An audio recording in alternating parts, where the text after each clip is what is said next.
Hi, I'm Martin Brudnizki, and I'm from Stockholm, Sweden originally, but I've lived in London for the last 32 years, and I have a studio here in Chelsea. As well, I have a studio in New York, and I've had the great pleasure of working with the rug company, creating a beautiful new collection for them.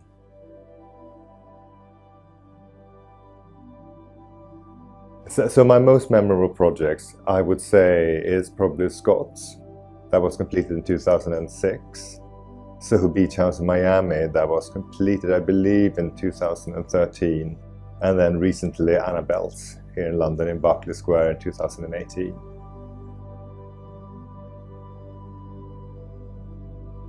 When we design any project or product, we always sort of establish a narrative, a story, what we're sort of trying to achieve.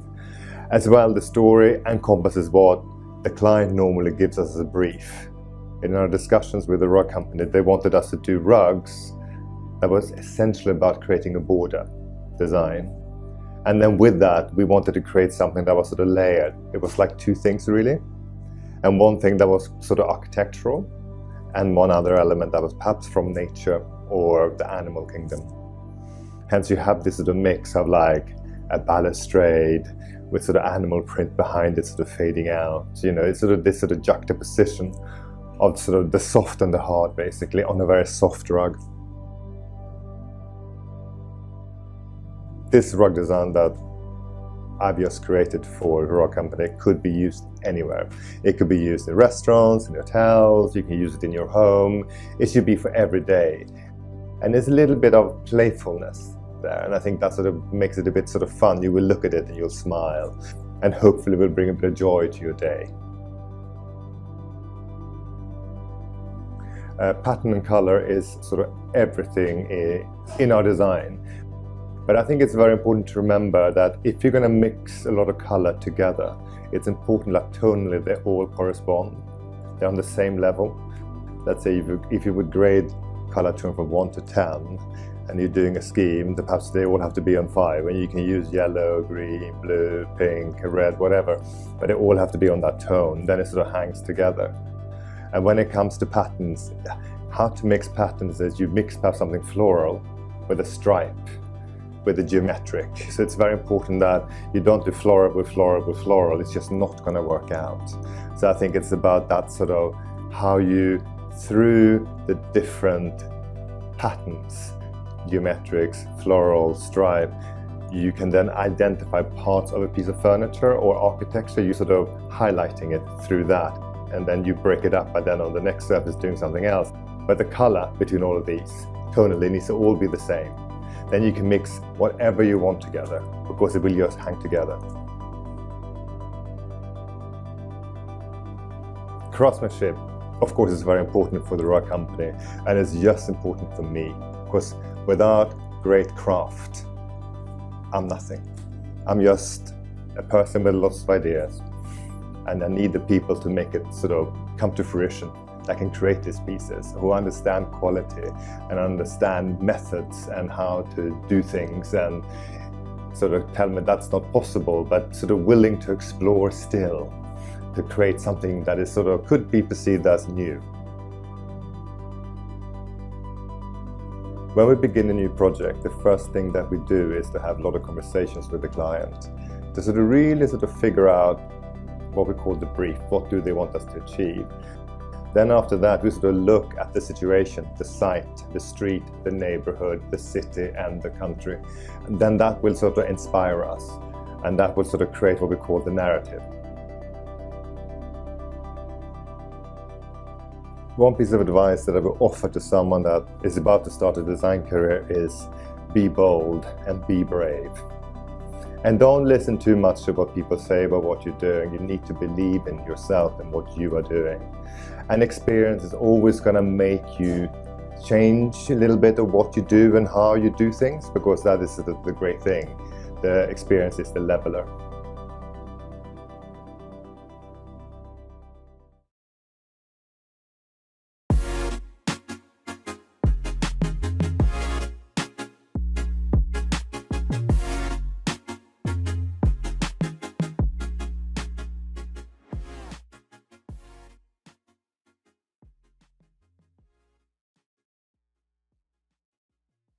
Hi there, I'm Katherine Given, Style Director at Luxe Interiors and Design. Thank you so much for joining us today on DesignTV for a very interesting chat surrounding the evolution of the healthy kitchen. Now more than ever, health is top of mind when it comes to how we live at home. And one area of the house that is getting a lot of attention when it comes to this idea is the kitchen. So enter Beko.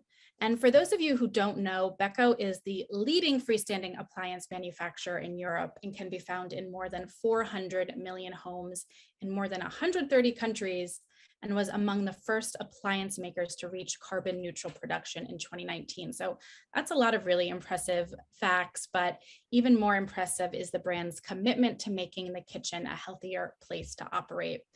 So the Beko Healthy Kitchen represents a new standard for the intersection of health, wellness, and sustainability in the American kitchen, which we are going to talk a lot more about.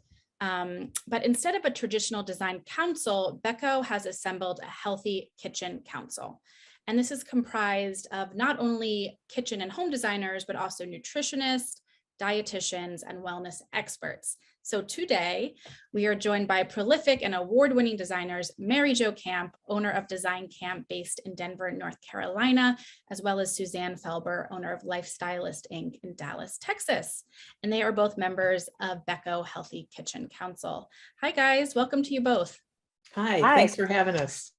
To kind of kick it off, I'm hoping you guys can talk a little bit more about the Beko Healthy Kitchen Council and really all that it encompasses. Suzanne, do you want to start it off? Sure, I'd love to. Well, a little backstory. In 2019, I went to KBIS and picked up a press kit from a company I'd never heard of before. And they had one of the most amazing ideas that was so logical, but I'd never seen done before. And I never keep anything on my computer, but I had that on my desktop from 2019 when I got a call from Beko that talked about how they were going to be doing the healthy kitchen and health and wellness was their focus, and wondered if I'd be interested. And I said, of course, count me in. And from that point on, they never do things like everybody else does. They have broken every expectation and every mold I've ever had for an appliance company, because there's so much more than that. And with the Healthy Kitchen Council, bringing in recipe developers and stylists and people from Dole has just been amazing, because us that are in the kitchen design industry, we've been talking to each other for quite a while, and having new people to bounce things off of and learning so much from them has just been a joy. So we get to be the evangelists for Beko and go out and share the story of Beko and let other people know what a great company and the amazing things they're doing. Lucky you. That sounds like a pretty good gig. It's a blast. Yes. So Mary Jo, I'm hoping you can also kind of expand on what it really means to be part of the Healthy Kitchen Council. Sort of what you're doing to evolve the understanding of, a healthy kitchen, because I do feel like there's a big movement kind of happening, and it seems like Beko is really ahead of the curve, but it's really important to a lot of consumers right now. I also feel the same way Suzanne does about the council. I've been on many design councils, and my when I interact with the other experts on the council, it really does inform my design work in a way that just talking to other designers wouldn't do it. These are people who are actively using equipment and dealing with food in a real way. As far as the healthy kitchen, this concept has been developing for a long time. Many people think it just, because of the pandemic, we've all of a sudden gotten interested in health, but it's been developing a long time. We've had aging in place, for example, started out as dealing with people with handicaps. And then we realized, oh my goodness, we all have different abilities. And, as we get older, things change. And so then that developed into, living in place and all that contains. And now we're thinking about, what about our mental health and how the outside informs how we want to live inside, right? So whether we're physically able to go outside from the kitchen or just visually able to do it, that outside in has kind of developed into this healthy thing. So all these strains that we deal with our clients all the time, their living patterns have all kind of wound up into this healthy kitchen movement. I hear you. I agree. And I think what's important, with Beko too, is they're not just looking at health, they're also looking at sustainability, which, really ties into our life right now, especially in the kitchen, as well as, Mary Jo, what you said, wellness, right? And which has been also top of mind these past 2 years. It's really all goes together, and it's important, that Beko's really shining a light on all these aspects. But I do want to pivot for a moment and discuss what your clients are asking for when it comes to the kitchen. Are there some specific things or products, ideas, that your clients are requesting, or even that, you yourself are integrating more into the kitchen? Suzanne, what's been your experience? I don't think we can look away from the fact that the pandemic did change the way we all live. And instead of it taking decades, it took months, seriously. So I think most of us has reevaluated our lives. And so what I see customers looking for is they want simplicity. They want the most luxurious thing that any of us have anymore is time. And so I think everybody values their time even more. So taking that into the kitchen, they want the kitchen to be not where somebody's cooking and everybody else is in another room, or when you're entertaining, somebody's in one room and everybody else. The kitchen is the hub now. The kitchen's the entertainment center. So as part of that, they want appliances that they don't have to take 20 minutes to program to get something to work.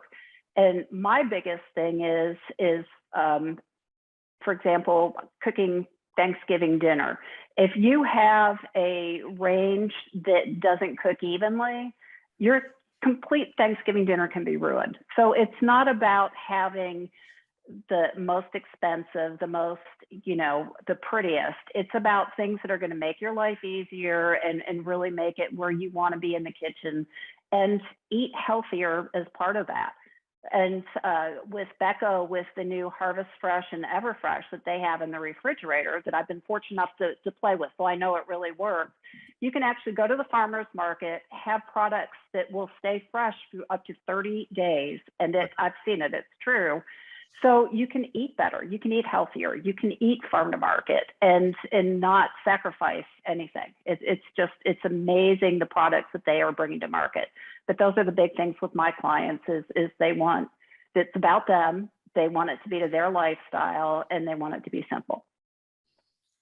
Mary Jo, are you sort of seeing the same thing with your clients? I do see the same thing. But I have clients that are in all different phases of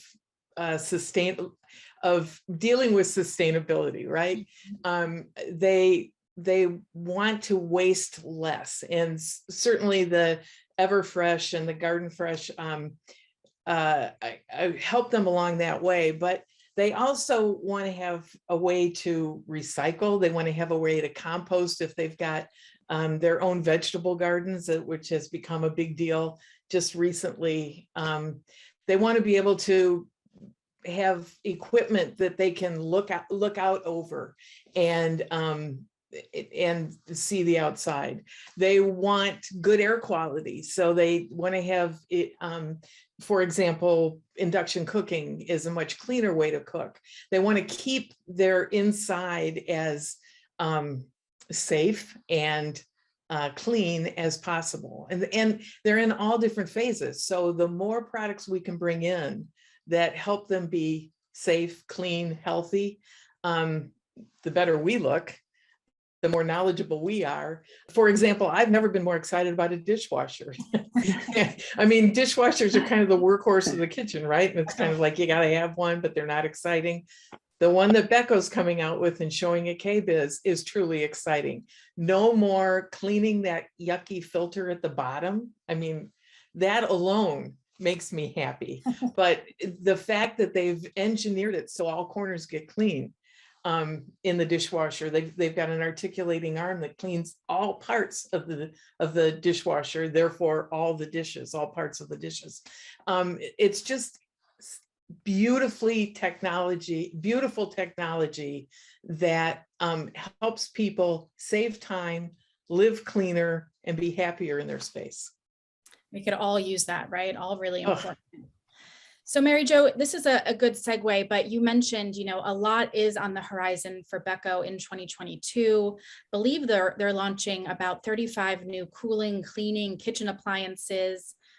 Is there anything that you guys can share about these products, or even something that you're involved with, at KBIS? We'd love to hear more. Suzanne, do you want to kick it off? Sure.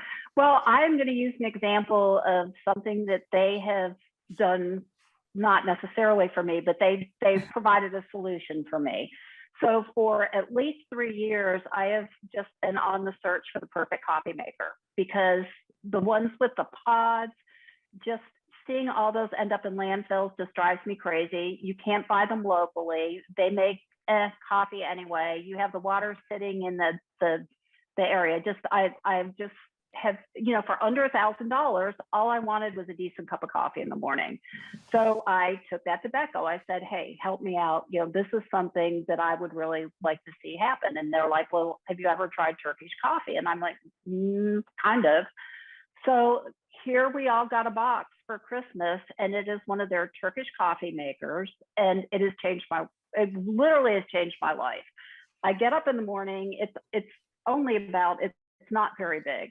And it has a carafe with it. You put carafe and 2 cups of Turkish ground coffee in it, 2 scoops.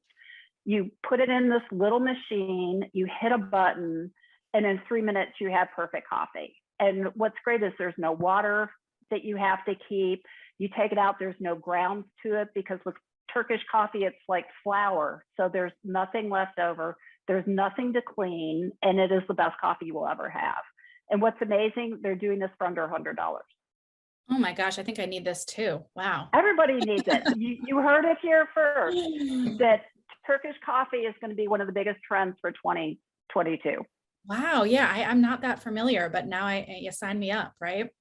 Well, it's Beko. Beko realized there was a need and brought it to the market. And that's what I love about this company. And you're going to see a lot of that at KBIS. Mary Jo, what are you looking forward to? I'm looking forward to seeing all the new equipment that's coming out. Beko started out with some great units that we've seen, but they always keep improving. So for example, their Everfresh is now being accompanied by Harvest Fresh, which I think is just phenomenal, because it's a light technology that that keeps the nutrients fresh. Wow. In fruits and vegetables. So think about it, maybe the blueberries look fresh, but do they really have the vitamins that you're looking for, right? The antioxidants that you're looking for. So instead of just sitting on their laurels, they went and added another enhancement. So that's exciting to me. What's also exciting is we've got besides the products, we've got a virtual kitchen that I designed, that will be using a bunch of techniques to help clients think about spaces that help them be ecologically sound and happy and healthy in their kitchen. So that's something I'm looking forward to sharing with other people. Oh, how exciting. Yeah. Well, Mary Jo and Suzanne, thank you both so much for joining us today to talk about the Healthy Kitchen, Beko, and their many exciting upcoming introductions. I am very excited for KBIS 2022, and I'll be sure to stay tuned for your kitchen, Mary Jo. I can't wait. And to all our viewers, thanks so much for tuning in, and see you next time on DesignTV.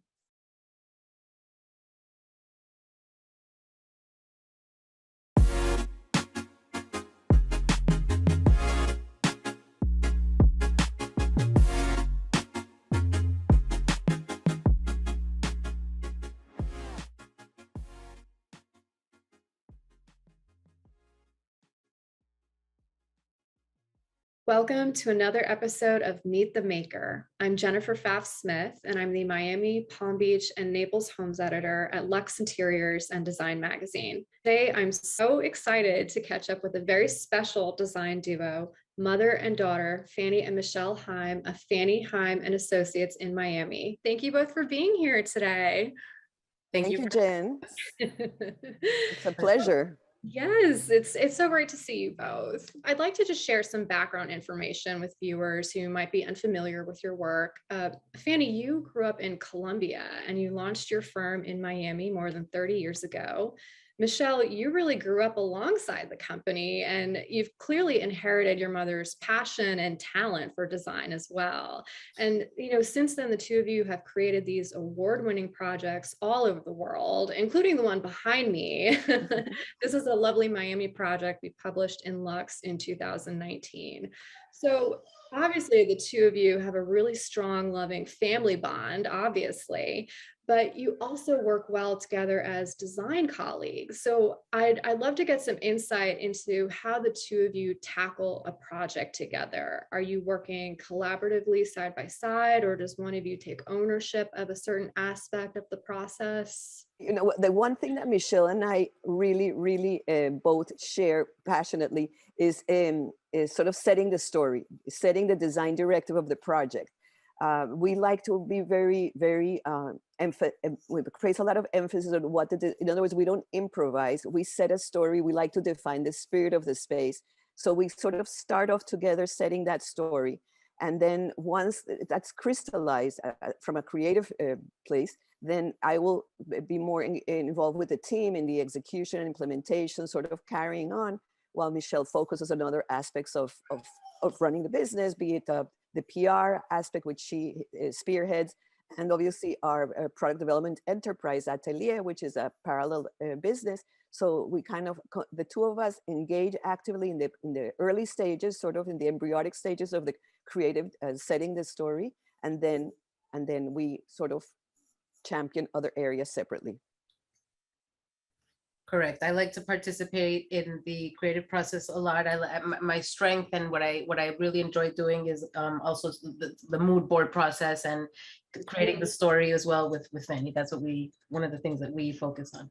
That's so fun. And I love that you're using the word story, because there really is a story behind each design. And when I think of a Fanny Haim project, I think of an interior that's very modern, but it's also warm. And I have to say, I find that such a challenge and just such a point of pride for you to really overcome, because I think when a lot of people envision a contemporary interior, they think of something that, might be a little stark or a little cold, but yours has this very clear level of warmth and a sense of coziness and something that's very homey. How do you do that? What are some of your tricks for warming up a modern interior? Mikey, you want to take it away, or should I? Well, no, I mean, one of the things that's very important with making a space feel cozy is its identity. So it starts with the client's identity and what they bring to the table, what their essence is, and that really is the catalyst that takes it all off. And then from there, layering with texture. Texture is always at the forefront. Without the combination of textures, that's how we achieve that sense of coziness. And what else, Mom? Help me chime. Well, I mean, the other thing that for us is sort of paramount in our from a strategic point of view. We shy away from labeling a project, like what the intention is not necessarily making it modern or not, but making it timeless, making it appropriate. In other words, a sense of place. It has to translate into the design. Personalizing it. In other words, we don't do model homes, we do people's homes. So that the sort of input and capturing, like Michelle said, the essence of the client, having it translate into the finished product is what, when we deliver a project and the client says, we obviously we take pride in that they say it's beautiful, but we take more pride when they said, you got us, this is us. So that's really the success for us, is sort of integrating the client's dreams and fantasies into something that we feel proud about. And the operative word is timelessness. And as Michelle said before, the juxtaposition of texture is sort of like a signature part of our arsenal. But the other thing that when we look back into our projects, we enjoy the I want to use this sort of very trite term, artfully curated of things that have a diverse provenance. So like we're sitting here in my house. I'm sitting on a couch that's 50 years old. It's a Mario Bellini's Camaleon sofa. And in front of it is a Christian Lieg new table. And around the corner is an old window from Afghanistan. So that interaction, that silent dialogue between these diverse items, to us creates timelessness, creates interest, and it's sort of exciting to us because it stimulates our thinking as to, you know, pushing the limits into what goes with what, you know, Yeah. that's a very relative term. Right. No, clearly, I mean, it doesn't look like a showroom. You didn't just go to one place and buy everything all matchy.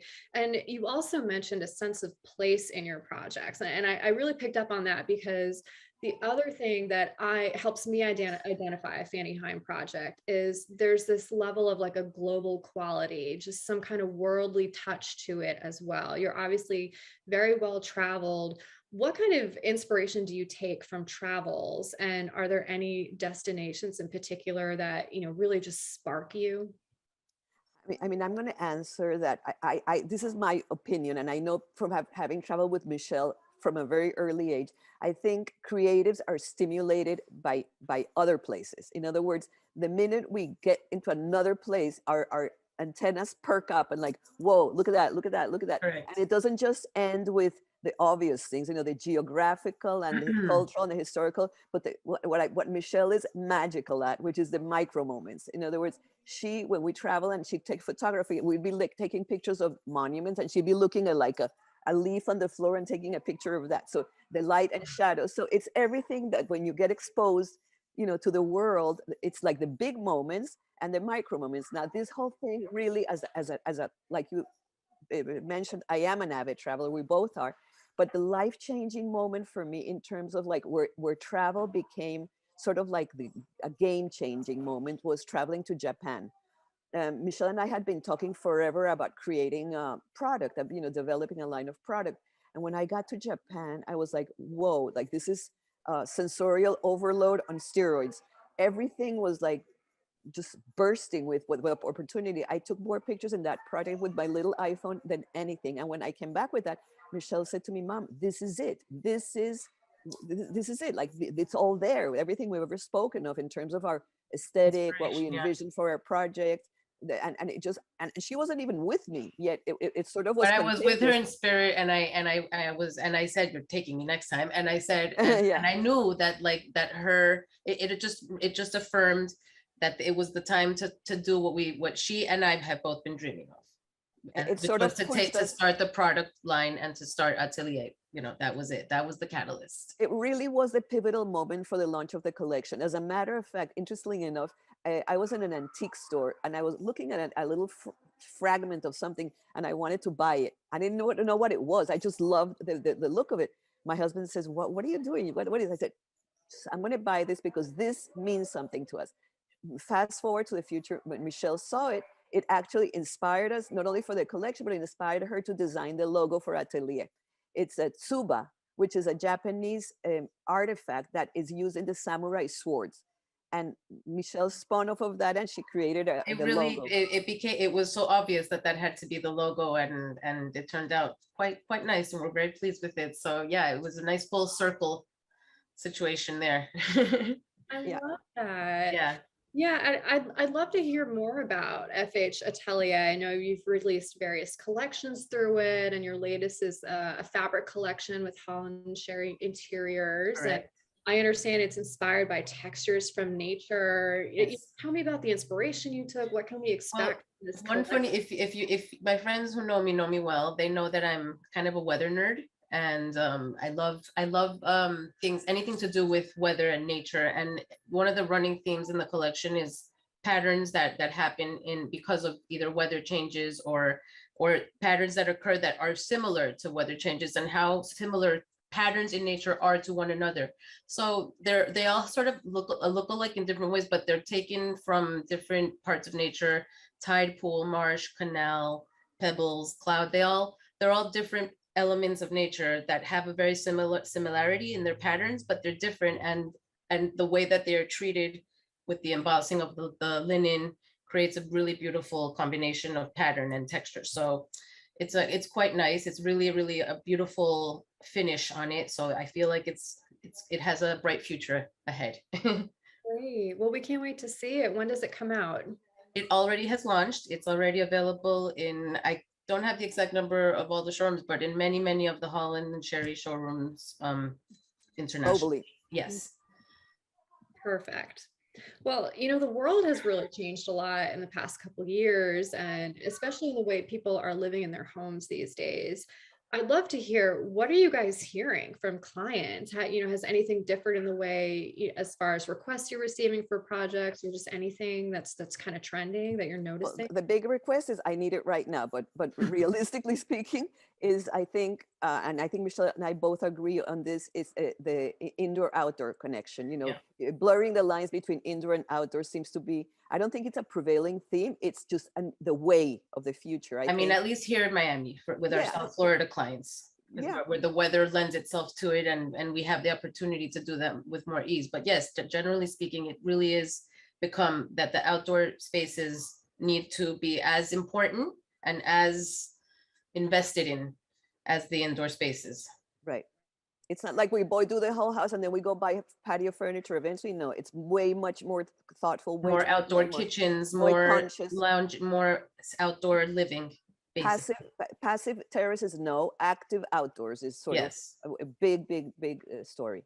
Sustainability is another one that obviously has been, it's not going anywhere. And it's to me, 2018 was the year that it became more awake in that sense. And then I think since then, I just feel that in design, we are becoming more responsible as design leaders and as designers to be responsible. So for us, it's very important to practice what we preach and lead. Be more intentional about that. Yeah, be more intentional and we use this word a lot, which is sustainable is the new luxury, and how to really make everything look nice and pretty, but in a very responsible way.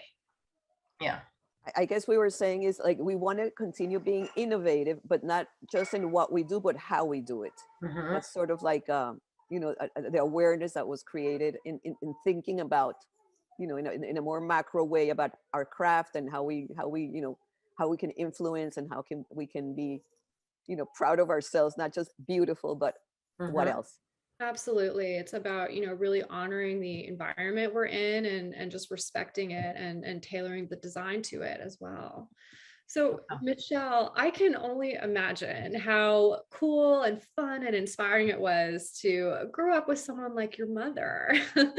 So, what are some of the biggest life or career lessons that she taught you that you would share with working moms today? Well, one of them is integrity.